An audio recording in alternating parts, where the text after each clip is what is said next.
हरि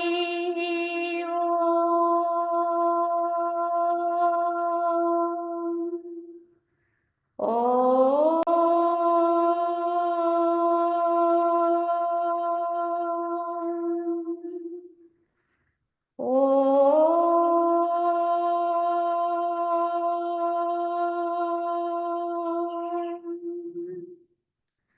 शुक्लांबरधरं विष्णुं शशिवर्णं चतुर्भुजं प्रसन्नवदनं ध्याये सर्वविघ्नोपशान्तये अखण्डमण्डलाकारं व्याप्तं येन चराचरम् तत्पदं दर्शितं येन तस्मै श्री गुरवे नमः। ॐ गुरुर्ब्रह्मा गुरुर्विष्णुः गुरुर्देवो महेश्वरः गुरु साक्षात् परं ब्रह्म तस्मै श्री गुरवे नमः। वन्दे परब्रह्मचिदात्मकं सद्वन्दे गुरुं शान्तमुमेशमीशं वन्दे शिवानन्दगुरुप्रवीरं वन्दे सदा ज्ञानपि वन्दनीयान् अनन्तसुखदातारमखण्डानन्दविग्रहं दयालुमतिसन्तुष्टं वन्देऽहं मम सद्गुरुं रागादिरोगान् सततानुषक्त न शेषकाया प्रवृतानशेषान् औत्सुक्यमोहारतिदान् जिघाना यः पूर्ववैद्याय नमोऽस्तु तस्मै यः पूर्ववैद्याय नमोऽस्तु तस्मै। ओम श्रीरामचंद्र परब्रह्मणे नमः। श्री वशिष्ठ गीता స్థితి ప్రకరణము। ఈ స్థితి ప్రకరణంలో దాసూరాపాఖ్యానము అనేది చెప్పుకుంటున్నాం। ఇందులో దాసూరుడు తన పుత్రుడికి జ్ఞానోపదేశం చేస్తున్నారు। అందు కొంతవరకు వివరించుకుందాం, మరి కొంత తెలియచేస్తూ, పుత్రక, ఏది మిక్కిలి అసత్యయున్నదో అది ఏ శీఘ్రముగా నివారింపబడటానికి సఖ్యమై ఉంటుంది, ఇట సందేహమేమీ లేదు। అసత్తు సత్తు ఎచ్చటను కానేరదు అన్నారు। ఏమని చెప్తున్నారు అంటే, ఏదైతే మిక్కిలి అసత్యయున్నదో, అసత్యమయున్నదో, లేనిదయున్నదో అదే శీఘ్రముగా తేలికగా నివారణ చేయటానికి వీలవుతుంది కనుక, లేనిది కనుక దాని లేనట్టుగా ఉండటానికి, లేకుండా అవటానికి సాధ్యమవుతుంది। ఇందులో సందేహమేమీ లేదు కనుక, లేని జగత్తుని లేదు అనుకుని ఎప్పుడైతే నువ్వు తీసుకోగలుగుతావు నిర్ణయం, అది నీకు తప్పకుండా సఖ్యమవుతుంది అలా ఉండటానికి। కావున ఇక్కడ సందేహం ఏమీ లేదు। కావున అసత్తు ఎప్పటికీ సత్యం కాదు, ఎప్పటికైనా అసత్యం అసత్యమేనండి। కావున అసత్యం ఎప్పటికీ సత్యం కాదు। మనం ఎంత గట్టిగా నమ్మినా, ఎంత దీని పట్ల విశ్వాసంతో ఉన్నా, ఎంత దీంట్లోనే మునిగి తేలినా, ఏదో ఒక రోజు ప్రతి ఒక్కరికి ఇది ఏదో ఒక రోజు లేనిదవుతుంది కనుక ఇది సత్తు మాత్రం ఎప్పటికీ కాదు। మనం నమ్మేము కదా అని చెప్పి అసత్యం సత్యం అయిపోతుందా? ఎప్పటికీ కాదండి। అది నమ్మటం నమ్మకపోవడము అది మన యొక్క అవస్థ। కానీ నమ్మడం అనేది ఎలా ఉన్నా అసత్తు అసత్తే, సత్తు సత్తే। కావున ఎంత నువ్వు విశ్వసించినా ఎప్పటికైనా అసత్తు అసత్తుగానే అవుతుంది ఏదో ఒక రోజున। ఎప్పటికైనా అదేదో ఇప్పుడే ఇక్కడుండగానే దేహం ఉండగానే తెలుసుకుంటే అది మీకు మిక్కిలి ఉపయుక్తమవుతుంది కనుక, సత్తుని సత్తుగా తెలుసుకుంటే అది ముక్తికి మార్గాన్ని చూపుతుంది। కావున సంకల్పము వాస్తవముగా సత్యరూపమును స్థితి పొంది ఉన్నచో దాని నివారణ స్వయముగా దుస్సాధ్యమే అవుతుంది। కావున సంకల్పములు లేకుండా ఉండమని చెప్తున్నారు కదా! అయితే ఈ సంకల్పం వాస్తవముగా సత్యమైతే కనుక, సంకల్పమే నిజమైతే కనుక, అది సత్యరూపమున స్థితి పొంది ఉంటే కనుక, దాని నివారణ చేయటం చాలా అసలు కష్టం అవ్వదు.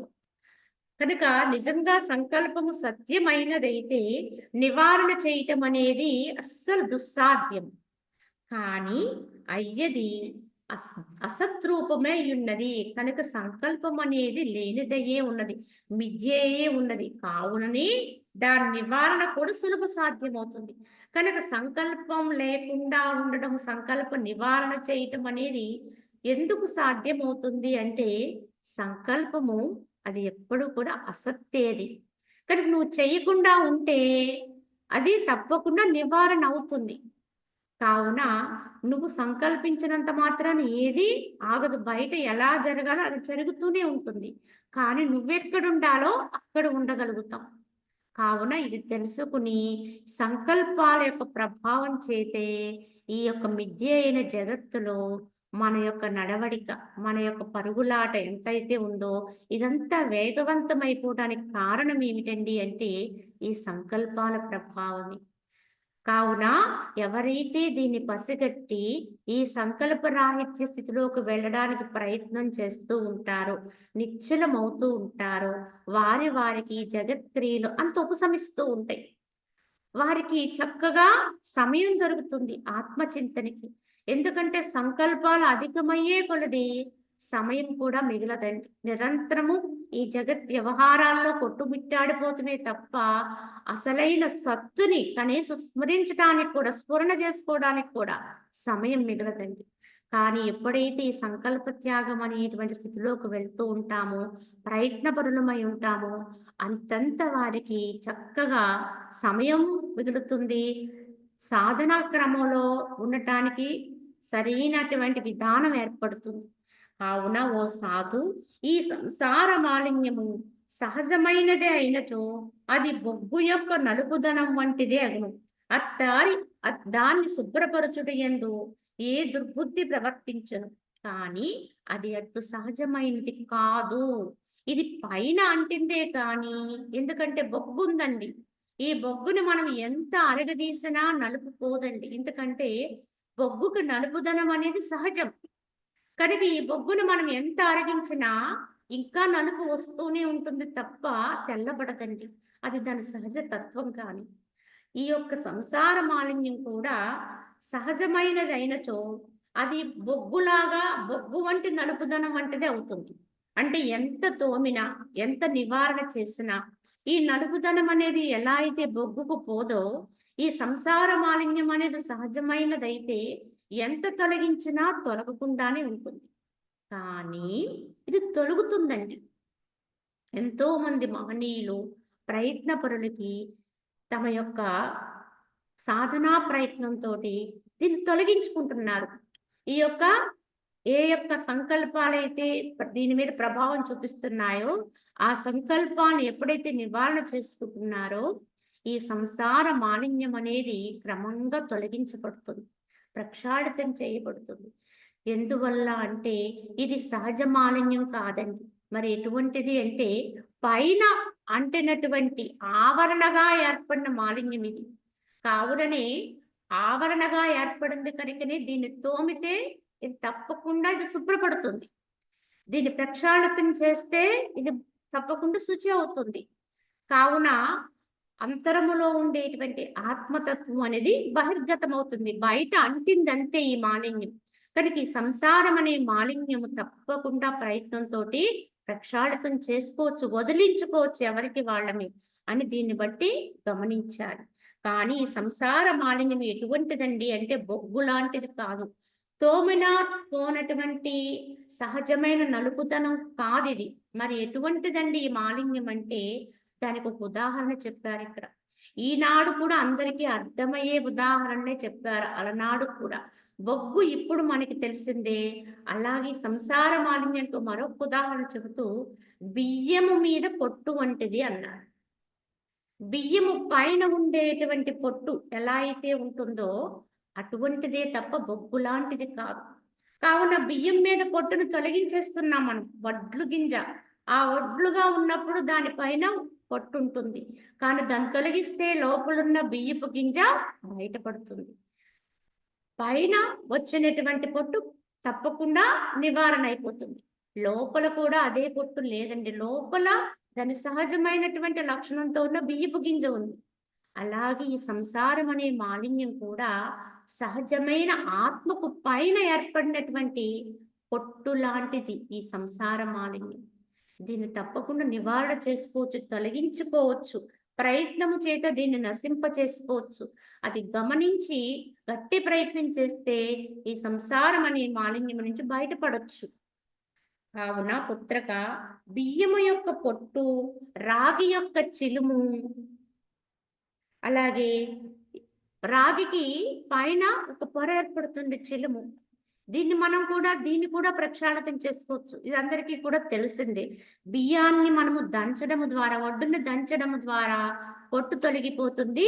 బియ్యం గింజ బయటకొస్తుంది. అలాగే రాగి పాత్ర మీద ఏర్పడిన చిలుము పోవాలి అంటే దాన్ని తోమడం అనే ఒక క్రియ పెట్టుకోవడం వల్ల ఆ యొక్క చిలుమును కూడా తొలగించుకోవచ్చు. అట్లే మనుజుని యొక్క అజ్ఞాన మాలిన్యము కూడా జ్ఞాన అభ్యాసం అనే పురుష ప్రయత్నము చేత తప్పక నశిస్తుంది. కావున పైన ఏర్పడిన ఆవరణ లాంటిదే తప్ప ఈ మాలిన్యము లోపల నుంచి వచ్చింది కాదు. లోపలున్న ఆత్మ లోపల ఎప్పుడు సహజంగానే ఉంటుంది. అది ఎప్పుడు స్వయం ప్రకాశమే.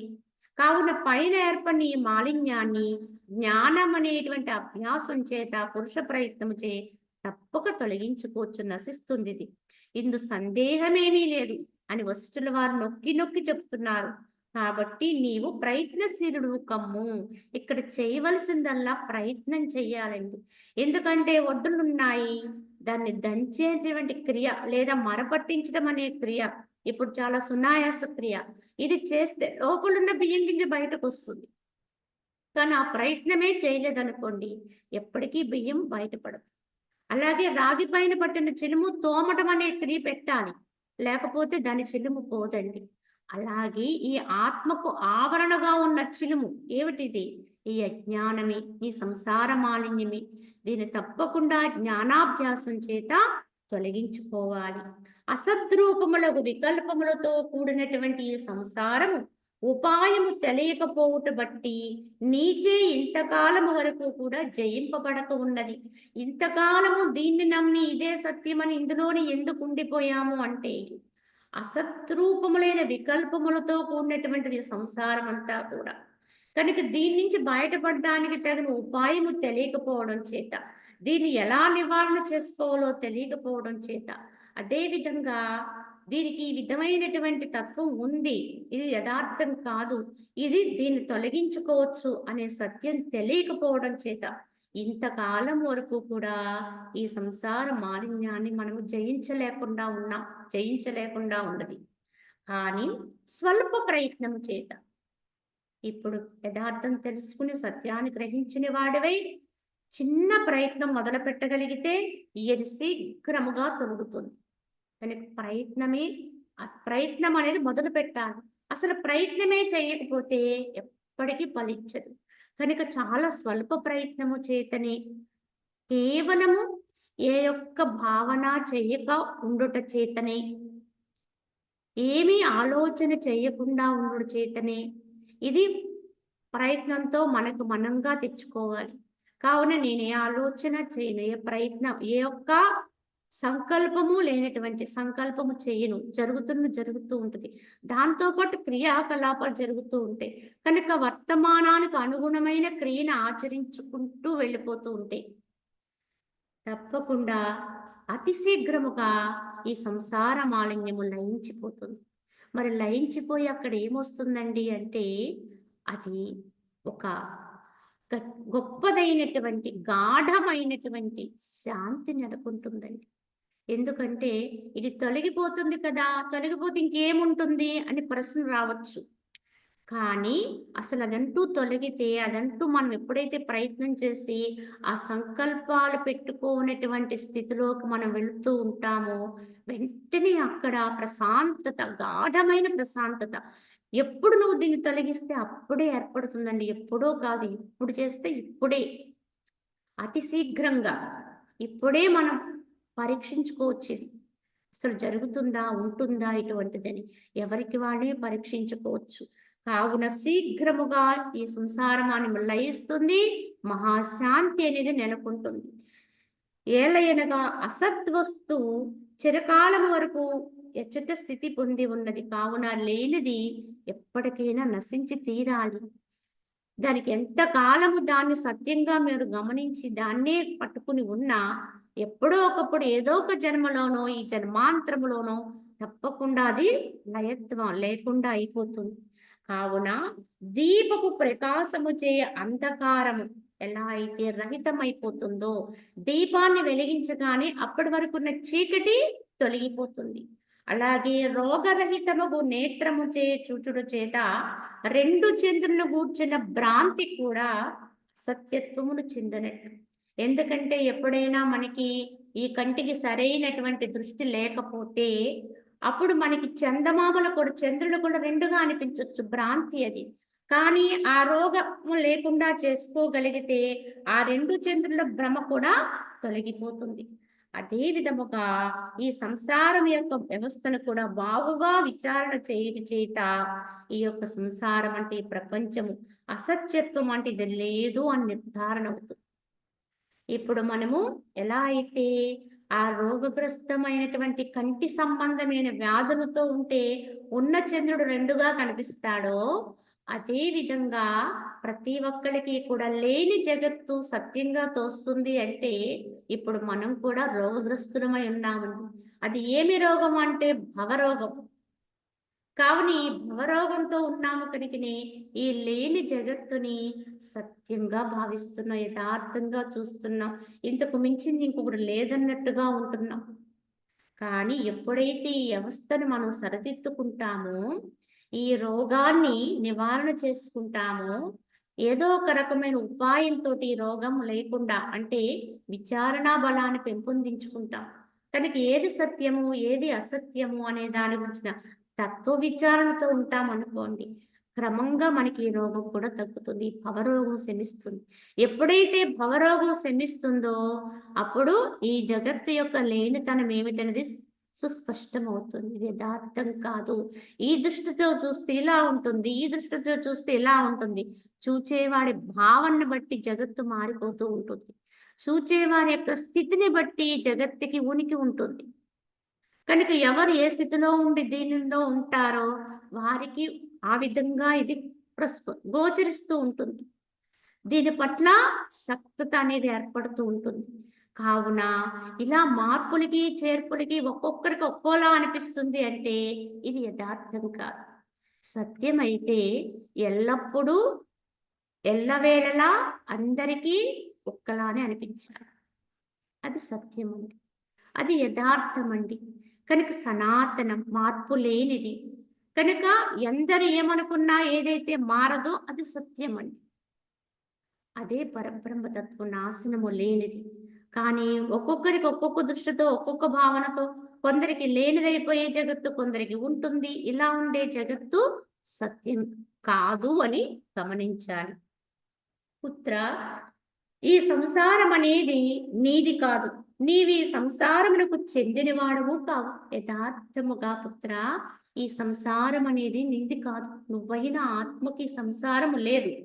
నీవి సంసారముకు చెందినవాడవు కాదు. కాబట్టి ఈ సంసారమును గుర్చిన భ్రాంతిని నీవు వీడుము. ఈ భ్రాంతి వల్లే అనేకమైనటువంటి జన్మ పరంపరలో ఉంటూ ప్రతి జన్మలోనూ కూడా తన చుట్టూ ఉన్నటువంటి జగత్తును సత్యమని నమ్ముతూ ఆ జగత్తు విషయాల్ని యథార్థంగా భావిస్తూ అక్కడున్నటువంటి సంబంధ బాంధవ్యాల్ని సత్యం అనుకుంటూ వాటిల్లో పడి ఉన్నాం. అదే భ్రాంతిలో ఉన్నాం, అదే భ్రాంతితో జీవించాం, అదే భ్రాంతితో దేహాన్ని విడిచిపెట్టి మళ్ళీ జన్మకొచ్చాం. కానీ ఇన్నెన్ని జన్మల్లో మనం పెట్టుకున్నటువంటి అన్ని రకాల సంశక్తులు కూడా ఆ జన్మకే పరిమితమయ్యాయి. అంటే మరు జన్మకు మనకి అవి స్ఫురణలో లేవు. వాటికి సంబంధించిన సంస్కారాలైతే ఉన్నాయి తప్ప వాటి విషయాలేం మనకు గుర్తు లేవు, స్ఫురణ లేదు. అంటే మరి వాటితో మనకున్న సంబంధం యథార్థమా అండి? సత్యమా అండి? అవన్నీ నిజమా అండి? దేహత్యాగం అనంతరము దేహాన్ని వదిలిన వెంటనే అవన్నీ నీకు లేకుండా అయిపోతున్నాయి కదా! ఎవ్వరికైనా లేకుండా అయిపోతాయి కదా! మరి దేహం ఉన్నప్పుడే ఉండి లేనప్పుడు లేకుండా అయిపోయి సత్యం ఎలా అవుతుంది? మరి ఏది సత్యం అంటే దేహం ఉన్నా లేకపోయినా ఉన్నానండి నేను. ఈ దేహం పుట్టక ముందు, ఈ దేహము రాకముందు ఉన్నాను. దేహముతో ఉన్నప్పుడున్నాను. దేహం పోయిన తర్వాత కూడా ఉన్నాను. అనేది ఏదైతే ఉందో అది సత్యమండి. అదే ఆత్మ. నిజానికి ఈ జననం అనేది జరిగింది కనుక ఇది నిజం అనుకుంటున్నాం. కనుక జననంతో కనపడుతుంది ఒక రూపం, ఒక ఆకృతి. కానీ ఈ ఆకృతి రాకముందు కూడా నేనున్నాను. వేరొక ఆకృతిలో ఉండొచ్చు. లేదా ఏ ఆకృతి లేకుండా కూడా ఉండొచ్చు. ఇప్పుడు ఈ రూపంలోకొచ్చాను. ఇప్పుడున్నాను. ఇది గతించిన తర్వాత కూడా నేనుంటాను. అప్పుడు అర్థమవుతుంది ఇది పోయిన తర్వాత కూడా నేనున్నానని సత్యం. కానీ అప్పుడు గ్రహించుకోవడానికి ఏముండదు. కావున ఈ యొక్క ఆకృతి, ఈ రూపం ఉండగానే, ఈ జడం ఉండగానే సత్యాన్ని గ్రహించుకోవాలి. యథార్థాన్ని పట్టుకోవాలి. కావున ఈ సంసారం యొక్క మిథ్యాత్మ స్ఫుటముగా కాల్చబడిన పిదప ఇక దానికే చింతించుట నీకు తగదు. ఎప్పుడైతే ఈ జగత్తు యొక్క మిథ్యాత్వం మనకి బాగా అర్థమైందో ఇంకా దాన్ని గురించినటువంటి చింతలనేవి తగవు. పదే పదే వాటి యొక్క చింతనలోకి పోవలదు. కావున నా యొక్క మహావైభవముతో కూడిన ఈ భోగ విలాసములు శాశ్వతములు అనేటువంటి భ్రమ వ్యర్థముగాని అంతఃకరణమున కలగకుండుగాక. ఏలయన్న నీవు నీ గొప్ప భోగ విలాసములు ఈ సమస్త రూపమున ఆ ఆత్మతత్వమే ప్రకాశించుచున్నది కాని దృశ్యమనేది వేరుగా ఏమీ లేదు. కావున ఎల్లప్పుడూ గుర్తుపెట్టుకోవాల్సింది ఏమిటి అంటే నా యొక్క మహావైభవముతో కూడినటువంటి ఈ భోగ విలాసాలు. ఒక చక్రవర్తి పదవిలో ఉన్నాడండి. ఎన్నో భోగాలుంటాయి, భాగ్యాలుంటాయి.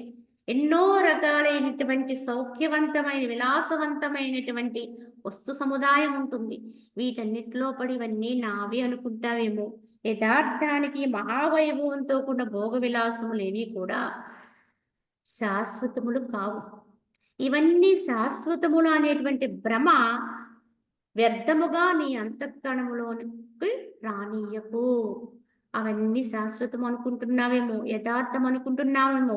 ఇది వ్యర్థమైనటువంటి భ్రమ. కావున ఎప్పుడు అటువంటి భ్రమని నీ చిత్తములోనికి రానీయకు అన్నారు. ఇదే మనము నేర్చుకోవాలి. ఒక మహారాజు సంపదల్నే వ్యర్థముగా నువ్వు భ్రమించకు అన్నారు. సామాన్యుడిగా జీవిస్తున్నటువంటి సామాన్య భోగాలు, సామాన్య విషయాలు పట్టుకునివేవో సత్యము, నిత్యము, ఎప్పుడు ఉండేవి అనేటువంటి భ్రమలోనే ఉంటున్నాం. ఇదే శాశ్వతం అనేటువంటి చింతనలో ఉంటున్నాం. కావున ఇవి శాశ్వతములు కావు అనే సత్యము నీకు యథార్థం తెలియాలి. ఏలయన్నా నీవు నీ గొప్ప భోగ విలాసములు ఈ సమస్త రూపమున కూడా ఆ ఆత్మతత్వమే ప్రకాశించుచున్నది కానీ దృశ్యమనేది వేరుగా ఏమీ లేదన్నారు. ఈ కనిపిస్తున్న భోగాలు, భాగ్యాలు ఇవన్నిటికీ కూడా మూలం ఏమిటి? దేంట్లో ఇవన్నీ ఉన్నాయి? వీటన్నిటికీ ఆధారం ఏమిటి అంటే ఆత్మయే ఆధారం. అనంతమైనటువంటి శక్తితత్వం ఏదైతే ఉందో, చైతన్యం ఏదైతే ఉందో అదే ఈ కనిపిస్తున్న యావత్ బ్రహ్మాండానికి, జగత్తుకి, ఈ జగత్ విషయాలకి, భోగాలకి, భాగ్యాలకి, వీటన్నిటిని అనుభవించటానికి నీకుండేటువంటి ఈ దేహానికి అన్నిటికీ కూడా ఆధారం అదే, మూలం అదే. కానీ ఇప్పుడు ప్రయత్నముతో నువ్వేం తెలుసుకోవాలి? ఆ మూలాన్ని నేను. వీటన్నింటికి ఆధారమైన మూలము నేననుకోవడం గొప్ప విషయమా? లేదా వీటిల్లో ఏవేవో కొన్ని నేననుకుని కొన్ని నావనుకోవడం గొప్ప విషయమా? ఇది గమనించండి. వీటిల్లో ఏదో కొన్ని పట్టుకుని ఇవి నావి కనుక నాకు సంబంధించినవి అని అనుకునే విషయము చాలా అల్పమైనది, క్షుద్రమైనది, చెప్పాలంటే తుచ్చమైనది. కానీ ఏది కనిపిస్తుందో, ఏది అనిపిస్తుంది, ఏది వినిపిస్తుందో జగత్తు మొత్తానికి ఆధారంగా ఉన్న చైతన్యం ఏదో అదే నేనయ్యున్నాను. అంటే అంశగానే నేనున్నాను అని ఎప్పుడైతే నువ్వు దాంతో తాదాత్మ్యమవుతూ ఉంటావో, అంతకంటే ఇంకా అద్భుతమైనటువంటి తత్వం మరొకటి లేదండి. కావున ఒక నీటి బిందువును మాత్రమే అనుకున్నంత వరకు దానికి చిరునామా ఉండదు. కానీ అదే నీటి బిందువు నేను సముద్రములో అంతర్భూతమై ఉన్నాను. అంతర్గా ఉన్నటువంటి తత్వం. ఆ అంశంతో ఉన్నటువంటి దాన్ని నేనే అని ఆ సముద్ర తత్వంతో కూడినటువంటి అంశాన్ని పొందినట్లయితే అది మహాశక్తి శక్తివంతమవుతుంది. అలాగే మనం కూడా ఈ దేహ స్వభావంతోటి, ఈ జడ భావనతోటి, ఈ నామం ఈ రూపనామాలతోటి, వీటికి సంబంధించిన విషయాలతోటి, వ్యక్తులతోటి పరిమితంగా ఉంటూ, ఒక్కదానికి మాత్రమే అంటే దీనికి మాత్రమే ఇది చాలా చిన్నదండి. అనంతమైన విశ్వం ముందు చెప్పాలంటే మనకుండేటువంటి చాలా చిన్నది. కానీ ఇలాంటి విశ్వాలు ఎన్నింటికో ఆధారమైనది బ్రహ్మమండి. ఇంత చిన్నదైనటువంటి దీంట్లో ఈ అల్పమైన దానికి ఆధారం కూడా అదే బ్రహ్మం. అనంత తత్వంతో గొప్పగా ఉండేటువంటి అన్ని విశ్వాలకి ఆధారం కూడా అదే బ్రహ్మం. కనుక ఆధేయంగా ఉన్నటువంటి ఈ చిన్నదాన్ని పట్టుకుని ఆదరుని ఇది నేను అనుకున్నది చాలా తుచ్చం. కానీ ఆధారం ఏదైతే ఉందో అన్నిటికీ మూలం ఏదైతే ఉందో ఆ మూలంతో నువ్వు ఏకీకృతం కాగలిగితే అది వినా నేను వేరొకటి కాదు అని ఎప్పుడు ఆ యొక్క బ్రహ్మముతో ఆ యొక్క చైతన్యముతోటి అంతర్భూతమై ఉంటావో, దాంతో కలిసి ఉంటావో, ఏకత్వాన్ని పొందుతూ ఉంటావో, అంతకంటే గొప్ప అవస్థ మరొకటి లేదు. ఇది గమనించండి. ఎక్కడుంటావు నువ్వు? ఏ స్థితిలో నువ్వు నిశ్చలమవుతావు? ఈ సామాన్యమైన స్థితికి పరిమితమవుతావా? అనంతమైనటువంటి ఆ తత్వంతో ఏకీకృతమవుతావా? దాంతో ఏకీకృతం అవ్వాలంటే ఈ సామాన్యమైన ఆదరువులన్నింటినీ కూడా తుచ్చంగా తెలుసుకుని క్రమక్రమంగా వాటి నుంచి వైదొలుగుతూ అహంకార భావాల నుంచి వెనుదిరుగుతూ ఉంటారు అని ఇక్కడ దాసూరుడు తన పుత్రుడికి జ్ఞానోపదేశం చేస్తూ ఉండగా ఇదంతా వశిష్ఠుల వారు విని శ్రీరామచంద్రుల వారికి చెబుతున్నారు. ఇలా చెబుతూ వశిష్ఠుల వారు ఇలా అంటున్నారు. రఘుకులాంశ చంద్రుడైన ఓ రామచంద్ర, ఇట్లు ఆ రాత్రి యందు వారిరువురు సంభాషణను విని శబ్దరహిత వర్ష రూపమున మేఘము పర్వతాగ్ర భాగంపై పడులాగున పత్ర పుష్పాపలాకీర్ణముగు ఆ కదంబ వృక్షాగ్ర భాగంపై నేను ఆకాశము నుండి పడితిని అన్నారు. ఇంతకీ ఆయన ఆ యొక్క ఆకాశ గమన మార్గంలో వస్తున్నారు వశిష్ఠుల వారు. ఆ యొక్క స్వర్గలోకములో ఋషి మండలానికి వెళ్ళి అక్కడి నుంచి భూమి మీదకి వస్తున్నటువంటి సమయములో ఆ కదంబ వృక్ష అగ్రము మీద ఆ శేఖాగ్రం మీద కూర్చున్నటువంటి ఈ దాసురుడు తన పుత్రుడికి జ్ఞానోపదేశం చేస్తున్నటువంటి మాటలు విన్నటువంటి వశిష్ఠుల వారు ఆ యొక్క మాటలు విని ఆకర్షితులై వెంటనే ఆకాశము నుంచి ఆ వృక్షాగ్ర భాగం మీదకి దిగారు. అచ్చటకు విచ్చేసిన నన్ను అవలోకించి దాసూరుడు ఆసన అర్ఘ్యపాద్యాదులచే నన్ను లెస్సగా పూజించెను. వశిష్ఠుల వారి యొక్క రాకను గమనించినటువంటి దాసూరుడు వెంటనే ఆయన్ని గమనించి ఆయనకు అర్ఘ్యపాద్యాలు ఇచ్చి ఆసనమిచ్చి ఆయన లెస్సగా పూజించాడు వశిష్ఠుల వారిని. తదుపరి నేనును వారిరువురిని సంబోధించి సంసార తారణ సమర్థములకు పలువిధ పూర్వకాల గాథలను వర్ణించి చెప్పాను. వారిరువురు సంభాషణని విని నేను అక్కడ దిగాను. ఎందుకంటే ఇదే సత్సాంగత్యం అండి. ఎవరు ఏది కోరితే తప్పకుండా ఆ చోటును చేరుకుంటారండి. ఇక్కడ వశిష్ఠుల వారి తత్వం పూర్తిగా జ్ఞానతత్వంతో ఉంటారు. కావున ఆ దాసూరుడు తన పుత్రుడికి చేస్తున్న జ్ఞానబోధ వినగానే వశిష్ఠుల వారు ఆకాశ మార్గం నుంచి అమాంతంగా ఆ యొక్క శేఖాగ్ర భాగం మీద మారిపోయారండి. ఇది సజ్జన సాంగత్యాన్ని కోరేవారి లక్షణం అండి. ఎవ్వరు ఎప్పుడు ఆ యొక్క ఆత్మానుసంధానం కొరకే అనేక రకాలుగా పరత్వంతో ఉంటాము లేదా అందు ప్రియత్వ భావనతో ఉంటాము. వారు ఇటువంటి సంభాషణలు కానీ, ఇటువంటి జ్ఞాన ప్రబోధం కానీ ఎవరు చెబుతున్నా, ఎక్కడ చెబుతున్నా వెంటనే వెళ్ళి వాలిపోతూ ఉంటారు. వాలాలి. ఇదే కోరుకోదగినది. ఈ సజ్జన సాంగత్యమే మనల్ని తరింపచేస్తుంది. అటువంటి ప్రబోధాల కోసమే అరులు చాచాలి. కానీ ఈరోజు ఈ మాటలు ఎంతమందికి ప్రియంగా తోస్తున్నాయండి అంటే అది చాలా అరుదండి. ఎందుకు అంటే ఇవాళ ఉన్నటువంటి విధానం అలా ఉంది. అది చెప్పాలంటే వారి దౌర్భాగ్యం అని చెప్పుకోవాలి.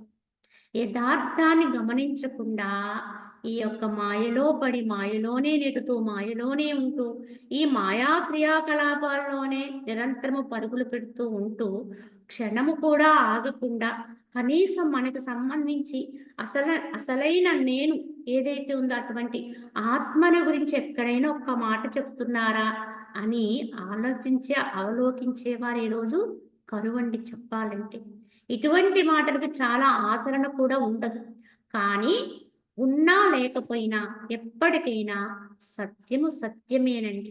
ఎవ్వరు ఆదరించినా ఆదరించకపోయినా సత్యానికి తిరుగులేదు. కావున దాన్ని తిరస్కరణ చేస్తే అది వారి దౌర్భాగ్యమవుతుంది తప్ప అన్యం కాదు. ఇక్కడ దాసూరుడు తన పుత్రుడికి జ్ఞానోపదేశం చేస్తున్న మాటలు వినగాను వశిష్ఠులంతటి వాడు నాకేమి పని అనుకోలేదు ఆయన. వెంటనే ఆ చోటుకి దిగిపోయారు. దిగిపోయి వారి యొక్క ఆతిథ్యాన్ని స్వీకరించి వారిరువురిని ఉద్దేశించి వశిష్ఠుల వారు కూడా వారిద్దరికి కొన్ని హితవు బోధలు చేశారు. కొన్ని ఆఖ్యానాలు చెప్తారు ఇప్పుడు. అయితే ఇతప ప్రాతకాలమున పుష్ప సమూహం వలె శోభించుచున్న నక్షత్ర గణములు క్రమముగా కాంతిహీనము వలన కదంబ వృక్షాకాశ పర్యంతము పుత్ర సహితుడై నన్నేతించుటకు వచ్చిన దాసూరిని స్వస్థానమునకు పంపివేచి నేను ఆకాశ మార్గమున దేవగంగా నది గురించి పయనమైపోయాను. అలా తెల్లవారులు ఆ వృక్షాగ్ర భాగములో ఆ ముగ్గురు కూడా సత్సాంగత్యం చేసుకుని తెల్లవారుతుండగా నక్షత్రాలు విహీనమవుతున్న క్షణములో అప్పుడు వశిష్ఠుల వారి వద్ద సెలవు తీసుకుని గంగానది స్నానార్థం ఆయన పయనమైపోయారు. కావున ఓ రాఘవ, ఈ జగత్తు దాసూరాఖ్యాయక వంటిదే అని బోధించడు కొరకే జగత్స్వరూప నిరూపణ సందర్భమున నీకు నేను దీని గురించి చెప్పాను ఇప్పుడు. కావున అలనాడు జరిగిన సంఘటన నీకు ఇప్పుడు ఎందుకు చెప్పాను అంటే ఈ యొక్క జగత్తు తీరంతా కూడా ఈ దాసూరాఖ్యాయక వంటిది. దాసుడు తన పుత్రుడికి ఎలా అయితే వర్ణించి చెప్పాడో ఈ జగత్తు యొక్క మిథ్యాత్వం గురించి అది నీకు తెలియజేయటం కొరకు ఈ సందర్భంలో నీకు వారి గురించి చెప్పడం జరిగింది. కావున వాస్తవమును అవాస్తవమునైనటువంటి నేను నాది ఇచ్చాదుల అత్యాసమును త్యజించి దాసూరోపదిష్ట సిద్ధాంత దృష్టిని అవలంబించి ఉదార చిత్తుడువును ఆత్మనిష్ఠుడువు కావున ఓ యొక్క రఘునందన, కావున ఏమిటి వాస్తవం ఏమిటి అవాస్తవం ఏంటి అని ఇక్కడ కూడా దాని గురించి తర్క వితర్కాలు వద్దు. కావున నేను నాది ఇచ్చాదుల అధ్యాసముల్ని విడిచిపెట్టు. కనుక అవన్నీ వదిలేసి ఈ దాసూరుడు ఉపదేశం చేసిన విధంగా ఈ యొక్క సిద్ధాంత దృష్ట్యా ఆ విధంగా ఏదైతే జగత్తు మిథ్య అని బోధ చేశారో దాన్ని దృష్టిలో పెట్టుకుని అవలంబించి ఉదార చిత్తుడుగా వాటి యందు ఎన్నడూ కూడా సంశక్తి కలిగి ఉండకు. ఉదారంగా ఉండు, తటస్థంగా ఉండు. కనుక ఆత్మ యందు నిష్ఠుడుగా జగత్తునందు ఉదారంగా ఉండు, తటస్థంగా ఉండు, కానీ ఆత్మయందు నిష్ఠతో ఉండు అని శ్రీరామచంద్రుని వారికి వశిష్ఠుల వారు బోధ చేస్తూ మరికొంత శ్రీరాముడితో వశిష్ఠుల వారు చెబుతూ, ఓ రామచంద్ర, కాబట్టి నీవు నీ యొక్క సంకల్ప వికల్ప రూప మాలిన్యమును పారద్రోలి నిర్మల ఆత్మతత్వముని వీక్షింపుము. అత్తరి శీఘ్రముగా నీవు మోక్ష పదమును పొందగలవు. దానిచే నీవు సమస్త లోకములందును పూజ్యుడివై అలరారగలవు అన్నారు. కావున మనము మహనీయుల యొక్క చరిత్రని ఏది తెలుసుకున్నా దానికి ఎందుకు తెలుసుకోవాలి, ఎందుకు ఇటువంటి ఆఖ్యానాన్ని మనం తెలుసుకోవాలి అంటే వారి ఇరువురి మధ్య జరిగినటువంటి ఏదైనా సరే అది జ్ఞాన తత్వతో కూడినటువంటి బోధ అయితే కనుక అది ఎందరికో మార్గదర్శకమవుతుంది. కావున అటువంటి వాటిని గ్రహించి తెలుసుకుని వాటిని మన ఆచరణలోకి ఆహ్వానించాలి. కేవలం తెలుసుకోవడం, చదువుకోవడంతో సరిపెట్టుకోకూడదండి. తప్పకుండా ఆచరణలోకి తీసుకోవాలి. కావున ఇప్పటి వరకు నీకు చెప్పిన ఈ దాసూరాఖ్యాన్ని బాగా గమనించు. దాంట్లో ఉన్నటువంటి అర్థాన్ని గ్రహించు. కావున నీవు కూడా ఆ విధంగానే ఉండు. ఈ యొక్క సంసార మాలిన్యాన్ని పారద్రోలి నిర్మల ఆత్మతత్వముని వీక్షింపుము. అత్తరి నీవు శీఘ్రముగా మోక్షాన్ని పొందగలవు అని చెప్పి శ్రీరాముడికి తెలియచేస్తూ, లోకములో అటువంటి వాడు పూజ్యుడవుతాడు.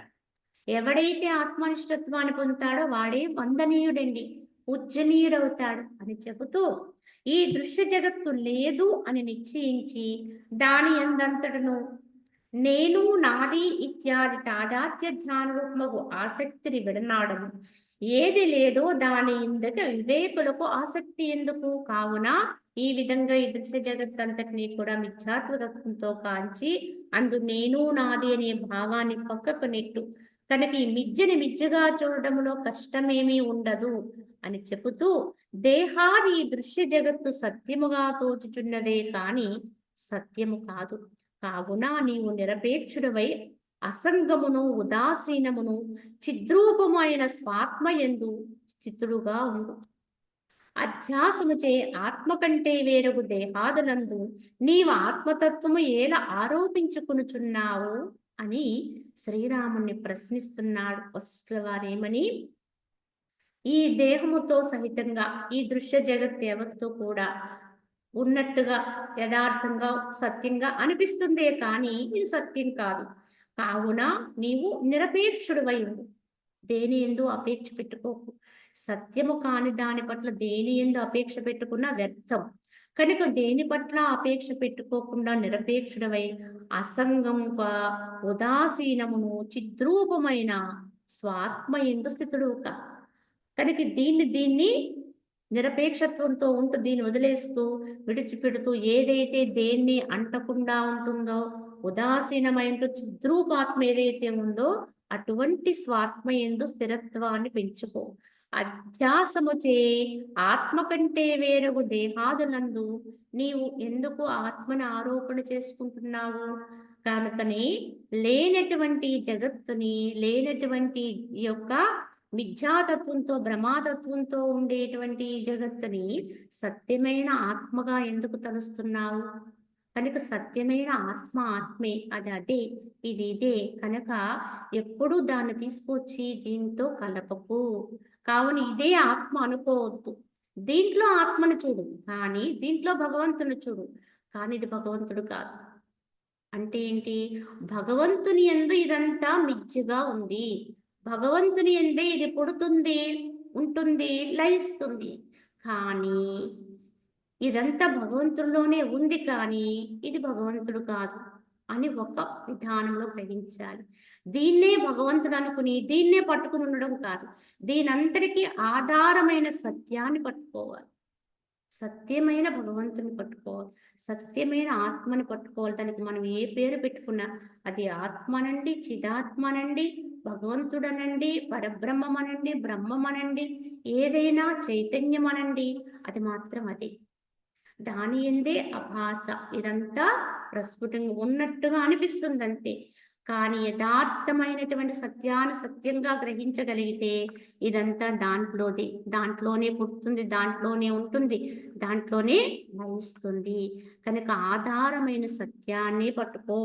మహామతివైన ఓ రామచంద్ర, ఈ జగత్తు లేదని నువ్వు నిశ్చయించుకో. దానిచే ఇక నీకు బంధమే ఉండదు. కేవలము నిర్మలమును, వ్యాపకమును, అనంతమును, సర్వ ప్రమాణ సిద్ధమైన ఆత్మతత్వం మాత్రమే శేషించును. కావున ఓ రామచంద్ర, మొట్టమాట ఈ జగత్తు లేదని నువ్వు నిశ్చయించుకో అన్నారు. నేను నిశ్చయాన్ని పొందన్నారు. ఇంతకీ జగత్తులోకి లేదు అని నిశ్చయించుకునే జగత్తులోకి నేను అనుకుని కనిపిస్తున్న ఈ జడం కూడా వస్తుంది. ఇది కూడా జగత్తులోది. కనుక ఇది కూడా లేదు. ఇది కూడా దాంట్లోదే. కనుక ఇది కూడా లేదన్నట్టుగానే చూడగలిగి ఉండాలి. కనుక ఇక్కడ జగత్తు లేదు, నేను మాత్రం సత్యము అనుకుంటే, మరి నేను మాత్రం సత్యము అనుకునేది ఈ దేహంతో కూడినటువంటి రూపం కాదండి. ఆత్మ, నేను అనేది ఆత్మ, భగవంతుడు, పరమాత్మ, అది సత్యము. అంతే తప్ప కనిపిస్తున్న నామరూపాత్మకమైన జడం కాదు. కావున నిశ్చయించుకో, దానిచే ఇక నీకు బంధమే ఉండదు. ఎప్పుడైతే ఇది లేదనుకున్నావో దాని చేత బంధం ఉండదు. కానీ లేదనిపించుకునేటువంటి ఈ దేహంతో సంబంధం పెట్టుకున్నాము, ఇది నేను అనుకున్నాము, అన్ని బంధాలు వచ్చేస్తాయి. దేహమును ఎప్పుడైతే నేను అనుకున్నామో వెంటనే దానికి సంబంధించిన అన్ని బంధాలు వచ్చేస్తాయి. కానీ ఎప్పుడైతే దీన్ని నేను కాదనుకున్నావో అప్పుడు ఏ బంధము లేదు. కేవలము నిర్మలము, వ్యాపకమును, అనంతమును, సర్వ ప్రమాణ సిద్ధము, అన్ని ప్రమాణికాలకి కూడా సరిపోయేది అయ్యేటువంటి ఆత్మతత్వం మాత్రమే శేషిస్తుంది. లేని దాన్ని నువ్వు లేనట్టుగా చూడగలిగితే చివరికి ఉన్న సత్యమేదో అదే మిగులుతుంది, అదే శేషిస్తుంది. కావున మనుష్య రూప జీవకాలమైనటువంటి 100 సంవత్సరముల కాలము అనంత కాలము యొక్క అతి స్వల్పమగు ఒకోనొక అంశము మాత్రమే ఉన్నది అన్నారు. మానవుడు అనుకుంటాడు 100 సంవత్సరాలు బ్రతికితే చాలా గొప్ప విషయంగా భావిస్తాడు. అలాగే 120 సంవత్సరాల ఆయుర్దాయం ఉందండి మానవుడికి. ఈ 120 సంవత్సరాలంటే చాలా గొప్ప సమయం అనుకుంటాడు, గొప్ప కాలం అనుకుంటాడు. కానీ అనంతమైన కాల పరిమాణంలోకి తీసుకొచ్చి లెక్కిస్తే ఈ 120 సంవత్సరాలు 100 సంవత్సరాల కాలం అనేది అతి స్వల్పాతి స్వల్పాతి స్వల్పం. అసలు దీనికి అక్కడ పరిగణించడానికి కనీసం ఇంత అని చెప్పడానికి కూడా ఉండదండి. అంత స్వల్పకాలం ఒక అంశము. అట్టి స్వల్పకాలమందు అంటే మనకున్న ఆయుష్ని ఇక్కడ నిరూపణ చేస్తున్నారు. 100 సంవత్సరాలు జీవించేవారే అరుదండి. కానీ ఒకవేళ 100 సంవత్సరాల కాలము జీవిస్తాం అనుకుందాం. అయినప్పటికీ కూడా అనంత కాల పరిమాణములు అది చాలా స్వల్పాతి స్వల్పం. అయితే ఆ అతి స్వల్పమైనటువంటి కాలములో ఈ మనుష్య దేహమే నేను అనే అభిమానము ఏదైతే ఉందో ఆ అభిమానము జీవుడు కలిగి ఉండుట మహా ఆశ్చర్యముగా ఉన్నది. దేహ సర్వేంద్రియ పదాతీతమగు ఆత్మ ఆ దేహాదుల వైపునికి మరల ఏల పరివిడుచున్నది. అట్లు పరివిడుట అనుచితమని భావన. ఇంతకీ ఇంత స్వల్పాది స్వల్పమైనటువంటి చెప్పడానికి కూడా ఇంత అని చెప్పడానికి కూడా లేని స్వల్పకాలం నిడివి కలిగినటువంటి ఈ మానవ దేహ పరిమాణం ఉంటే అందు ఉండేటువంటి ఆ స్వల్ప కాలములో ఈ యొక్క మానవ దేహం అనేది ఏదైతే ఉందో దీని యొక్క నామరూపాత్మకమైనటువంటి స్థితి ఏదైతే ఉందో అది నేను అనుకుని ఉన్నంతకాల ఆ కొద్ది సమయంలో కనిపించేటువంటి ఆ చిన్ని ఆకృతి దాన్ని పట్టుకుని అది నేను అనుకుంటూ దానితోటి ఉండిపోతున్నాను. అదే నేననేటువంటి భ్రమలో ఉండిపోతున్నాను. ఇది మహా ఆశ్చర్యకరమైనది. ఎందుకంటే అసలు ఉందా లేదా అంటానికి కూడా అన్నట్టుగా ఉన్నటువంటి స్వల్పకాలం ఇది. కానీ భగవంతుడు కాలచ్చ నారాయణ అన్నారు. కాలానికి కానుడు ఆయన. ఆత్మతత్వం ఎట్టిది అంటే కాలాన్ని కూడా మింగగలిగింది భగవతత్వం, ఆత్మతత్వం. ఆ పరమాత్మ నుంచే ఈ కాల పరిమాణం అనేది ఏర్పడింది. కనుకనే కాలము కూడా భగవంతుడే, పరమాత్మయే, భగవంతుడే. అటువంటి కాలాన్ని కూడా గణించగలిగినటువంటి వాడు కాలాతీతుడైనటువంటి పరబ్రహ్మం ఎక్కడ ఈ చిన్నిదైనటువంటి ఆదరు అసలు ఆ కాలములో అసలు చుక్క పెట్టడానికి ఇంత అని చెప్పడానికి కూడా లేనటువంటి జీవన పరిమాణం కలిగినటువంటి ఈ జీవితకాలం ఎక్కడండి? దీన్ని అసలు గుణించలేం. కానీ లెక్కకు రానిది.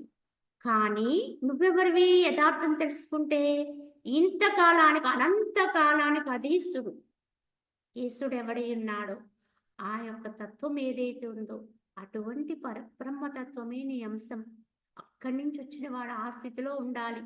కానీ అక్కడి నుంచి దిగివచ్చి ఈ అసలు ఉందా లేదా అని చెప్పడానికి వీలైనంత నిడివిలో ఉన్న ఈ 100 సంవత్సరాల ఆయుష్‌నే పెద్దగా తీసుకుంటూ, ఈ మానవ దేహమే నేననుకుంటూ విర్రవీగుతున్నాం. ఇదెంత మహా ఆశ్చర్యకరమైన విషయమండి. అతిగా ఉండవలసినంత గొప్పదిగా ఉండవలసినటువంటిది. ఆ స్థాయి నుంచి దిగివచ్చి ఈ చిన్నదైన అసలు ఉండడానికి అంత దాన్ని పట్టుకుని అహంకారంతో ఉన్నామండి. ఇదే గొప్ప పదం అనుకున్నట్టుగా. ఇది మహా ఆశ్చర్యకరం. ఎందుకంటే చక్రవర్తి అయినటువంటి వాడు సమస్తానికి రాజ్యానికి ప్రభువై ఉంటాడు. చక్రవర్తి అయి ఉంటాడు. కానీ వాడు తనని మర్చిపోయి, తన యొక్క స్థితి మర్చిపోయి, వాడి యొక్క ఆ చక్రవర్తి పదవిలో ఉండేటువంటి అనేక లక్షల మంది సేవకుల్లో ఒక సేవకుడి యొక్క స్థానాన్ని పొంది, ఇది నేననుకుంటే ఎలా ఉంటుందో, అది ఎంత ఎటకారమైన విషయమో, ఇప్పుడు మన పరిస్థితి కూడా అంతే వెటకారమండి. తలుచుకుంటే అతిగా అవ్వవలసిన వాళ్ళము, దాన్ని గమనించకుండా, పట్టించుకోకుండా, నిరాదరణతో ఉంటూ, ఈ చిన్న ఆదరణ పట్టుకుని ఇదే గొప్పదనుకుని మహా అహంకారంతో ఉంటున్నాం చూడండి. ఇది మహా వెటకారం. కనుక ఇది మహదాశ్చర్యకరమైన విషయం అన్నారు వశిష్ఠుల వారు. మళ్ళీ ఇదే రకమైనటువంటి జన్మల్నే కోరుతున్నాడు. ఇది ఎంత ఆశ్చర్యకరమైన విషయము. జీవత్వాన్ని పొంది ఆత్మ తను మర్చిపోయి, తన యొక్క గొప్పతనాన్ని మర్చిపోయి, తన గొప్పదైన ప్రభుతత్వాన్ని మర్చిపోయి, ఈ యొక్క అతి అల్పమైనటువంటి దీన్ని పట్టుకుని మరల దీన్నే కోరుకుంటున్నాము. అంటే ఈ భ్రమలో పడి జీవత్వంతో ఉంటూ ఇది ఇలా ఉండడం అనేది చాలా ఆశ్చర్యకరమైన విషయము. ఈ ప్రలోభాన్ని ఏదో ఒక రోజుకి తెగతించకపోతే, ఎప్పటికైనా దీంట్లోంచి బయట పడకపోతే ఇలానే అధమత్వంలోనే ఉండిపోతాం. కనుక ఎవరికి వాళ్ళమే ఈ యొక్క స్వవిషయాన్ని అర్థం చేసుకోవాలి. ఎప్పుడూ ఆ యొక్క సేవకుల్లాగానో గుర్తించటానికి వీలు కాని విధానంలో ఉండిపోవడం కాదు.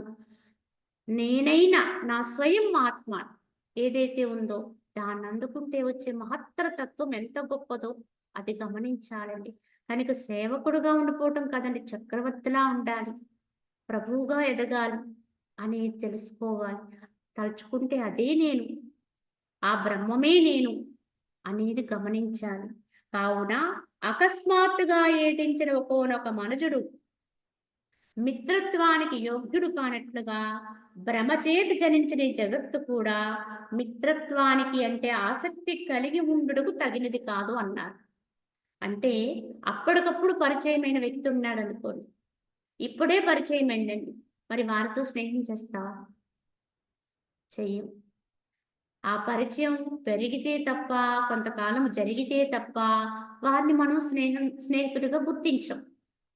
అకస్మాత్తుగా ఏదించినటువంటి మనుషుడు ఎలా అయితే మిత్రత్వానికి యోగ్యుడు కాడో, అదే విధముగా భ్రమ వల్ల, భ్రమిస్తే వస్తుందండి జగత్తు, భ్రమ లేకపోతే రాదు. నువ్వు భ్రమించిన విధానాన్ని బట్టి జగత్తు కనిపిస్తుంది. అంటే ఇది అకస్మాత్తుగానే కలుగుతుంది, నీ భ్రమ వల్ల జనిస్తుంది. అది ఎప్పుడు కూడా ఇలా కల్పిస్తున్న జగత్తు మిత్రత్వానికి అంటే దీని యందు అకస్మాత్తుగా కలిగినటువంటి వచ్చిన మనుజుడు ఎలా అయితే మిత్రుడు కాడో, అకస్మాత్తుగా వచ్చిన సంకల్పం వల్ల, భ్రమ వల్ల జనించిన ఈ జగత్తు కూడా సంగత్వం కలిగి ఉండటానికి యోగ్యం కాదు. అంటే దాన్ని పట్టుకుని ఉండటానికి, సక్తత కలిగి ఉండటానికి ఇది యోగ్యత కాదు. దాని పట్ల మనం సక్తతగా ఉండటానికి అందులో ఏమీ లేదు.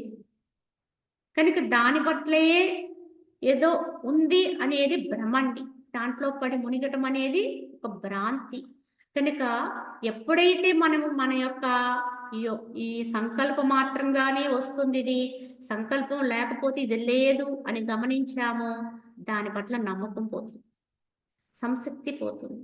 ఇంతకుముందు దాన్ని బాగా విశ్వసించేవాళ్ళు, అదే గొప్పదన్నట్టుగా చూసేవాళ్ళం. కానీ ఇప్పుడు యథార్థం తెలిసిన వాడికి దీని పట్ల విశ్వాసం ఉండదు, దీని పట్ల గొప్పతనం ఉండదు, దీన్ని చాలా యాదాలాపంగా చూస్తాడు. ఇక్కడ ఏదైనా ఒక్కటే వాడికి. కనుక ఇక్కడ ఉండే ధనాలు కానీ, భోగాలు కానీ, భాగ్యాలు కానీ, పదవులు కానీ, ఇంకా ఏ విషయాలు కానీ 1,00,000 మంది చేస్తున్నటువంటి క్రియ అయినప్పటికి కూడా, ఎంత గొప్పదైనప్పటికి కూడా అదంతా జగత్తులోదే కనుక, ఇది ఒక మిథ్యే కనుక ఎక్కడ పరుగులు పెట్టడండి. యథార్థం తెలిసిన జ్ఞాని నిశ్చలంగా ఉంటాడు, నిర్మలంగా ఉంటాడు. కావున ఓ రామచంద్ర, సంకల్ప పురుషుని స్వప్న మనుజుని రెండు చెందిన గూర్చిన భ్రమను నీవెట్లయితే మిథ్యారూపముగా తెలుసుకుంటావో, అట్లే జగత్ పదార్థ సమూహం కూడా మిథ్యగానే తెలుసుకో. కావున ఎలా అయితే ఆ రెండు చంద్రుల భ్రమను తెలుసుకుంటున్నావో, స్వప్నములో కనిపించేవి నిజం కాదని తెలుసుకుంటున్నావో, అదే విధంగా ఈ జగత్తు కూడా సంకల్ప మాత్రంగానే ఉంది తప్ప యథార్థం కాదు అని తెలుసుకుని దీని పట్ల సంశక్తిని పొందవద్దు. పాపరహితుడైన ఓ రామచంద్ర, పదార్థముల యొక్క సౌందర్యమును గూర్చిన చింతన చేయి పూర్ణమైనటువంటి దృశ్యాసక్తిని అంతఃకరణమున త్యజించి వేచి, ఆ పిమ్మట నీ యందు శేషించేటువంటి ఏ ఆత్మ కలదో అదే నీ రూపము కావున, అట్టి ఆత్మరూపముతో నీవు లీలాపూర్వకముగా ఈ జగంబును విహరింపుము. కావున ఓ రామ, ఎలా ఉండాలి ఈ జగత్తులో అంటే, పదార్థముల యొక్క సౌందర్యం కనిపిస్తుందండి, దృశ్యం. ఏ దృశ్యమైనా సరే కంటితో చూస్తాం, అది ఎంతో సుందరంగా ఉందనుకోండి, ఆ మనసుకి ఎంతో అది నచ్చుతుంది కనుక ఇది నిజం అనుకుంటుంది. అనుకుని ఆ సౌందర్యం వెంట పడుతూ ఉంటాం. అది బాగుంది, అది చాలా బాగుంది, అది అంటే దాని అర్థం ఏంటి, దాన్ని మనం కూడా పొందాలి అనే ఆశ కలుగుతుంది. అది కోరికగా పరిణమిస్తుంది. కానీ ఈ యొక్క పదార్థముల యొక్క సౌందర్యం గుర్చిన చింతన చే పూర్ణమైనటువంటి ఈ దృశ్యాసక్తిని, ఈ దృశ్యాల పట్ల ఆసక్తి అంతా కూడా ఇలానే ఏర్పడుతుందండి. ఇంద్రియాల ద్వారా ఏదైతే అనుభవిస్తామో దాని వెనుక ఉన్న మనసు అభిలషిస్తుంది, కోరుతుంది. ఇంకా కావాలి, ఇంకా పొందాలి, ఇంకా అనుభవించాలి, ఇంకా రుచి చూడాలి. ఇవన్నీ కూడా ఆ మానసికమైనటువంటి చర్యలు. దానికొచ్చే సంశక్తిని ఇంద్రియాల ద్వారా తీర్చుకుంటూ ఉంటుంది. ఇలాగా జరుగుతున్నంత వరకు కూడా ఈ జగత్తు విషయాల్లోనే రమిస్తూ ఉంటాం. కానీ తత్వజ్ఞుడైనటువంటి వాడు వీటి మర్మాన్ని గ్రహించి, ఇది ఎందులో ఉండేటువంటి సత్యాసత్యాలను గమనించి అంతఃకరణంలోనే వీటిని త్యజించివేస్తూ ఉంటారు. ఎవరు త్యజించివేయగలుగుతారో? తత్వ విచారణ కలిగిన వాడు. ఎప్పటికప్పుడు తత్వాన్ని విచారణ చేసుకోగలిగిన వాడు. ఏది చూసినా ఎంత సౌందర్యం కలిగిందైనా అది కొంతసేపే ఉంటుంది, కొన్ని నాళ్లే ఉంటుంది. ఎంత రుచికరమైన పదార్థమైనా కొన్ని దినములు మాత్రమే రుచి ఉంటుంది. తదుపరి అది ఇంకా భ్రష్టత్వాన్ని పొందుతుంది. అంటే ఎంత రుచిగా ఉన్న పదార్థమైనా అరుచి అయిపోతుంది కొన్ని రోజులకి. ఎంత సుందరమైన దృశ్యమైనా సరే అసుందరమైపోతుంది. ఇలాగ గమనించి కొన్నిసార్లు మాత్రమే ఇలా అనిపించి మరలా కొన్ని రోజులకి అదే మళ్ళీ మనకి దానికి వ్యతిరేక భావాన్ని ఇస్తుంది. ఆకలి వేసిందండి, అప్పటికి మనకి ఆహారం అవసరం. ఇష్టమైన ఆహారం తీసుకుంటాం కొంతవరకే. కానీ ఆ ఇష్టమైంది కదా, రుచికరమైన ఆహారం కదా అని మరికొంత ఇచ్చామనుకోండి, ఇష్టపడతామా? అప్పుడు అది చాలా బాధాకరమైపోతుంది. ఒక హద్దులో ఉంటేనే దాన్ని స్వీకరిస్తాం తప్ప, హద్దు తప్పి మితిమీరితే ఏ భోగమైనా రోగమే, ఏదైనా సరే. ఈ జగత్ విషయాలన్నీ అటువంటివి. ఈ జగత్తులో మనం అనుభవించేటువంటి అన్ని రకాల ఇంద్రియ సౌఖ్యాలు కూడా ఈ లక్షణాన్ని కలిగి ఉంటాయి. ప్రారంభములో సుఖంగా తోస్తూ ఉంటాయి, కానీ పరిణామములో అవి విషం వలె పరిణమిస్తాయి. ఇంద్రియ భోగాలు ఏవైనా దాని లక్షణం ఇదే. ప్రారంభములో రుచిగా అనిపిస్తాయి, ప్రియంగా అనిపిస్తాయి, ఇష్టంగా అనిపిస్తాయి. కానీ కొంతకాలానికి అవే అరుచిగా అనిపిస్తాయి, అప్రియంగా అనిపిస్తాయి. ఇలా మనము ఈ మార్పులతోటి, చేర్పులతోటి ఇదంతా చూస్తున్నాం కనుక గమనించి, అప్పుడు మనం ఈ తత్వజ్ఞానాన్ని బాగా అలవర్చుకున్నటువంటి వాళ్ళమే అంతఃకరణములో వాటి విషయాలను తొలగించుకోవాలి. ఇంతే కదా ఈ జగత్ విషయాలు ఏవైనప్పటికీ కూడా ఎంతో గొప్పవాళ్ళుగా ఉన్నటువంటి వాళ్ళము కొంతకాలానికి ఈ గొప్పతనం అంతా కూడా వేరొకరు పాలైపోతూ ఉంటుంది. అంటే అధికారం. ఒక అధికారంలో ఉంటాం. కానీ ఈ అధికారం శాశ్వతమండి అంటే ఏది శాశ్వతం కాదు. అందుకే పుడుతూ ఒకరి యొక్క కింద ఒకరి అధికారములో కొంతకాలము జీవిస్తారు. కానీ కొంతకాలం అయిపోయిన తర్వాత అందరికీ కూడా తాను అధికారి అవ్వచ్చు. కానీ ఇంకా కొంతకాలం అయిపోయిన తర్వాత తానే మళ్ళా తన దగ్గరున్న అధికారాలన్నిటినీ కూడా విడిచిపెట్టుకుని ఇంకొకరి అధీనంలోకి వెళ్ళిపోవాలి. ఇదంతా జీవన మార్గములో అందరూ అనుభవించే విధానమే. ఇందులో ఎవ్వరికి కూడా ప్రత్యేకత లేదు. ఇది లోకధర్మం. కానీ ఇవన్నీ మనం గమనించమండి, గుర్తించం.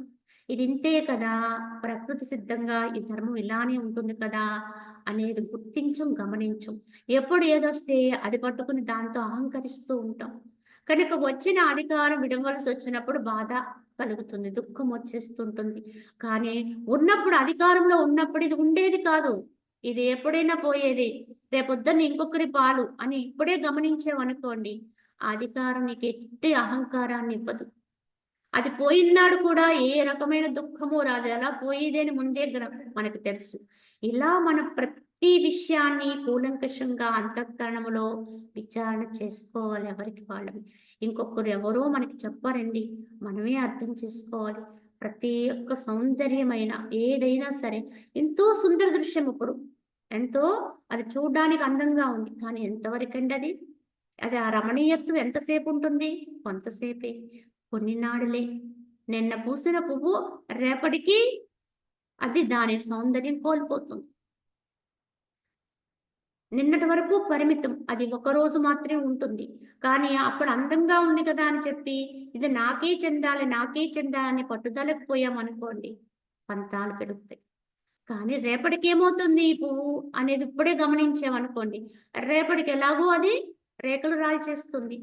దాంట్లో ఉన్న రమణీయత్వం ఏముండదు. అంత మాత్రం దానికి ఇప్పుడు ఇంత పట్టుదల ఎందుకు అనుకున్నట్టుగా ఎవడైతే గ్రహిస్తాడో దాని పట్ల ఏ కాంక్ష ఉండదు. వాడు దేన్నైనా సరిపెట్టుకోగలుగుతాడు. ఇదే లోకములో మనం అర్థం చేసుకోవాల్సింది, నేర్చుకోవాల్సింది కూడా. జగత్తులో నేర్చుకుని గమనించుకుని వాటి పట్ల ఉండే పటుత్వాన్ని వదిలేసుకోవడమే అజ్ఞాన రాహిత్యం అండి. అజ్ఞానం అంటే ఏం కాదు, ఈ జగత్తు పట్ల ఉండేటువంటి పట్టింపులు, పట్టుదల, సంసక్తి ఏదైతే ఉందో అదే అజ్ఞానం. దాన్ని ఎంతైతే మనము ఎలా ఉన్నా ఏమైనా దాన్ని తీసుకోకుండా ఉండగలుగుతాము, లోపల మన యొక్క ఆనందం మనలోనే ఉంచుకుంటాము, ఇదే జ్ఞానం అండి. ఎలాగూ అవి నశించిపోయేవే, తరిగిపోయేవి, తిరిగిపోయేవి. కనుక వాటి పట్ల రేపటికి పోయే వాటి పట్ల ఇవాళే కాంక్ష వదిలే.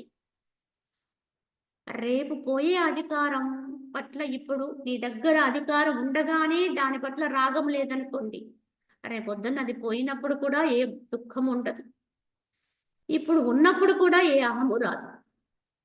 ఇలా మనము ప్రతి విషయంలోనూ కూడా తర్కం చేసుకోవాలండి, మనకు మనమే విచారణ చేసుకోవాలి.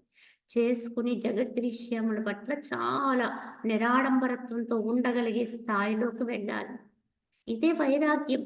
వైరాగ్యం ఉన్నవాడికి ఆత్మజ్ఞాన ప్రాప్తండి. వైరాగ్యం అంటే ఇలా గమనించి గుర్తించి వాటిని పక్కకు తోసేయటమే, వాటి పట్ల నిరాదరణ భావంతో ఉండడమే. మరి దేని పట్ల ఆదరణతో ఉండాలి? వీటిని పక్కకు తోస్తూ ఉంటే స్వచ్ఛమైనది ఏదో బయటపడుతూ ఉంటుంది, అదే ఆత్మకాంతి, సహజత్వంతో ఉండేది. దాని పట్ల ఆదరంతో ఉండాలి, దాని పట్ల పట్టుదలగా నిలుపుదలగా ఉండాలి. అది నువ్వు ఎంత పట్టుకుంటావో అంతంత శాంతి దొరుకుతుంది. కావున అది నీ రూపము కావున అంతఃకరణ వీటిని చుజించి వేచి ఆ పింబట నీ యందు శేషించేటువంటిది ఏది కలదో అదే ఆత్మ. వీటిని పక్కకు నెట్టేస్తూ ఉంటే నీ సహజానందం నీకు దక్కుతూ ఉంటుంది. ఎప్పుడైతే నీవు వాటిని వదిలేస్తూ ఉంటావు, విడిచిపెడుతూ ఉంటావు, పక్కకు తొలగించుకుంటూ ఉంటావు, ఇలాగన్నీ తొలగ్గా నీ లోపల నువ్వైన స్వయం ప్రకాశం ఏదైతే ఉందో అది శేషిస్తుంది, అది బయటపడుతుంది. అది నీ రూపము. కనుక నీ రూపం ఏమిటి అంటే ఇలాగ నేడు కనిపించే రేపటికి పోయే వాటివన్నిటినీ కూడా మనసుతో త్యాగం చేస్తూ, విడిచిపెడుతూ, వదిలిపెడుతూ అది కాదు ఇది అనేటువంటి విధానంగా వాటి నుంచి మనసుని పక్కకు తీసేసుకుంటూ ఉంటావో, చివరికి ఎన్ని తొలగి ఏది మిగులుతుందో అదే నువ్వు. అదే ఆత్మ. అట్టి ఆత్మ రూపముతో నీవు లీలాపూర్వకముగా ఈ జగంబున విహరింపుము అన్నారు. అలా నువ్వుగా అయిపోయిన క్షణములో నీవైన ఆత్మగా ఈ జగత్తులో లీలగా విహరించప్పుడు చక్కగా హాయిగా అన్ని క్రియలు ఆచరిస్తున్నప్పుడు కూడా విహరిస్తున్నట్టు అంటే అన్ని ఆచరిస్తావు కానీ ఏ ఒక్క నొప్పి రాదండి, బాధ కలగదు, దుఃఖము రాదు, హాయిగా ఉంటుంది. పరాయి వాళ్ళ దగ్గరికెళ్ళి వాళ్ళకి కొంతసేపు పని చేసి పెట్టి మళ్ళీ అది అయిపోయిన తర్వాత మనంగా మన చేతులు కడుక్కొని బయటకొచ్చేస్తే నిస్వార్థంగా ఏమీ కోరకుండా చేస్తే ఎంత హాయి ఉంటుందో, అలాగే జగత్క్రియలన్నీ ఆచరిస్తూ కూడా పరాయి కర్మలుగానే ఆచరిస్తాడు. నేను చేశాను అనుకోడు. ఆ కర్మలను ఆచరిస్తూ సత్కర్మాచరణ చేస్తూనే ఉంటాడు. కానీ అక్కడిదక్కడే కడిగేసుకుంటాడు. అక్కడిదక్కడే కడుక్కోవడం అంటే ఏంటంటే దేన్ని తీసుకోవడం, నేను చేశాననే భావన పెట్టుకోడు, నెత్తిన పెట్టుకోడు, ఏది రాసుకోడు. కావున దాన్ని వదిలేస్తే వాడికి ఎంతో హాయిగా ఉంటుంది. ఇదే నిస్వార్థ సేవ.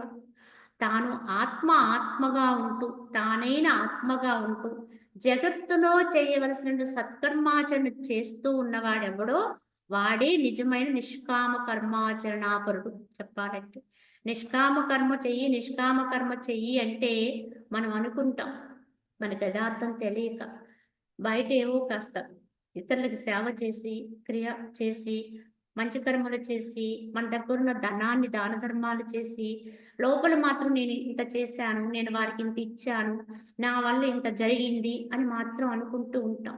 ఇది ఎన్నడూ నిష్కామ కర్మాచరణ కాదండి. ధనాన్ని ఇవ్వచ్చు, సేవ చేయొచ్చు, సేవకెళ్తున్నాం అంటారు, కానీ సేవ చేశాననే భావన వదలం కదా. చేస్తాము కానీ నేను సేవ చేశాను, నేను ఇంత కష్టపడ్డాను, ఇన్ని రకాలుగా చేయవలసి వచ్చింది అని చేసిన దాన్ని గొప్పగా చెప్పుకుంటూ ఉంటాం. ఇదేది నిష్కామ కర్మాచరణ కాదు. నిష్కామ కర్మయోగికి మోక్షము తథ్యము అన్నారు. మరి ఇటువంటి వారందరికీ ముక్తి వచ్చేస్తే లోకములో చాలా వరకు మోక్ష భాగులైపోవాలి. కానీ అవడం లేదు. ఎందుకని అంటే నిష్కామత్వానికి అసలు అర్థం సరిగా తెలుసుకోకపోవడం వల్ల. కావున నిష్కామత్వం అంటే ఏమిటి అంటే తాను కాని దాన్నంతటిని పక్కకు నెట్టి పక్కకు నెట్టగా చివరికి తానుగా మిగిలిపోతాడు ఆత్మగా. అప్పుడు తానైన ఆత్మగా ఉంటూ జగత్ క్రియాకలాపాల్ని ఎవడైతే ఆచరిస్తూ ఉంటాడో వర్తమానానికి అనుగుణంగా ఆచరిస్తూ ఉంటాడో అది నిష్కామ కర్మాచరణ అండి. ఏ భావన లేకుండా ఏ సంకల్పము లేకుండా కేవల కర్మాచరణ పరుడై ఉంటాడు. అప్పటికప్పుడు తటస్థించిన క్రియాచరణ చేస్తూ ఉంటాడు.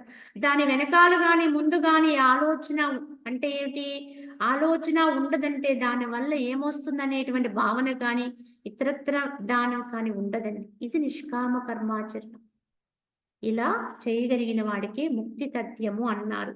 కావున సూర్యుడు ఏ కోరికయో లేక ఆకాశమున స్థితి పొంది ఉండా అతని యొక్క సన్నిధాన మాత్రము చేత జగద్వ్యవహారములు సంభవిస్తున్నట్లుగా ఆత్మదేవుని సత్తా మాత్రము చే సమస్త జగత్క్రియలు జరుగుతున్నవి అన్నారు. ఇక్కడ ఎలా అయితే సూర్యునికి ఏ రకమైన భావన లేదు, ఏ కోరిక లేదు, కానీ తాను చేయవలసినటువంటి కర్మాచరణ మాత్రం తూచా తప్పకుండా పాటిస్తాడు. ఏ సమయానికి సూర్యోదయం అవ్వాలన్నట్టే ఆ సమయానికి వచ్చి అక్కడ నిలబడతాడండి. ఆయనే అందుకే ప్రత్యక్ష నారాయణుడు సూర్య భగవానుడు. నేనెందుకు ఉదయించాలి అనే ప్రశ్న వేయడు. కానీ అలానే ఉండి తన నుంచి సహజంగా ఏ కాంతినైతే వెలువడింప చేయాలో ఆ కాంతి ప్రసరిస్తూ ఉంటుంది. సూర్యుని యొక్క సహజ లక్షణం అది. ఆ యొక్క కాంతి సన్నిధానము చేత, సూర్యుని యొక్క కాంతి సన్నిధానము చేత ఈ జగత్ వ్యవహారాలన్నీ కూడా సంభవిస్తూ ఉంటాయి. అలాగే ఎవరైతే ఆత్మదేవుడిగా ఉండిపోతారో, భగవంతుడిగా తానైన ఆత్మగా నిలబడతారో, నిశ్చలమవుతారో, ఆ యొక్క ఆత్మదేవుని సత్తా మాత్రము చేత, అక్కడి నుంచి ఆ శక్తి చేత, ఆ యొక్క కాంతి చేత ఈ సమస్త జగత్క్రియలు కూడా ఈ జగత్తు క్రియలన్నీ కూడా ఈ దేహంతో ఉంటూ కూడా అన్ని చేస్తూ ఉంటారు. ఎలా అయితే విశ్వానికి ఆ సూర్యుడు ఉన్నాడో అలాగే ఈ దేహానికి ఆత్మ సూర్యుడు ఉన్నాడండి. ఆ ఆత్మ సూర్యుడిని ఎవరైతే ప్రస్ఫుటింప చేసుకుని కాంతివంతంగా వెలుగుతూ ఉంటాడో, తాను అదిగా అయిపోతాడో, అప్పుడు ఈ జగత్ వ్యవహారాలు ఈ యొక్క దేహ వ్యవహారాలన్నీ కూడా ఆ సన్నిధాన మాత్రము చేత, ఆ కాంతి ప్రభావం చేత, ఇవన్నీ వాటివంతట అవి ఆలవకుగా జరిగిపోతూ ఉంటాయి. ఇదే ఆత్మజ్ఞుని యొక్క తత్వం అండి. విహరించడం అంటే ఇలా ఉంటాడు. ఇదే జగత్తులో విహరించడం. తాను అదే కాంతితో ఉంటాడు. అదే ఆత్మ భాస్కరుడుగా ఉంటాడు తాను. ఆ ఆత్మ భాస్కరుని యొక్క సన్నిధానము చేత, ఆ కాంతి ప్రభావం చేత, ఆ చైతన్య ప్రభావం చేత ఈ యొక్క లోక వ్యవహారం అంటే ఈ యొక్క దేహ వ్యవహారాలన్నీ కూడా తూచా తప్పకుండా క్రమంగా ధర్మానుష్ఠానంగా ఆచరిస్తూ ఉంటాడు. వాడే లీలామాత్ర క్రియ చేసేవాడంటే అలా ఉంటాడు. జగద్గురు శ్రీకృష్ణ భగవానుడు కూడా ఇలా ఉండే క్రియాచరణ చేశాడండి. తను తాను ఎప్పుడూ మరవలేదు. తాను ఆత్మ భాస్కరుడుగానే ఉన్నాడు. తాను భగవంతుడుగానే ఉన్నాడు. తాను అక్కడుండే ఈ దేహమాత్ర క్రియలన్నీ కూడా వ్యవహారాన్ని ఆచరింపచేస్తూ ఉన్నాడు. కనుకనే ఆయన చేస్తున్న సమస్త క్రియల్ని కూడా లీలలు అన్నారు. ఇలా ఎవరుంటే వాళ్ళు చేసే కర్మల్ని లీలలనే అనాలి.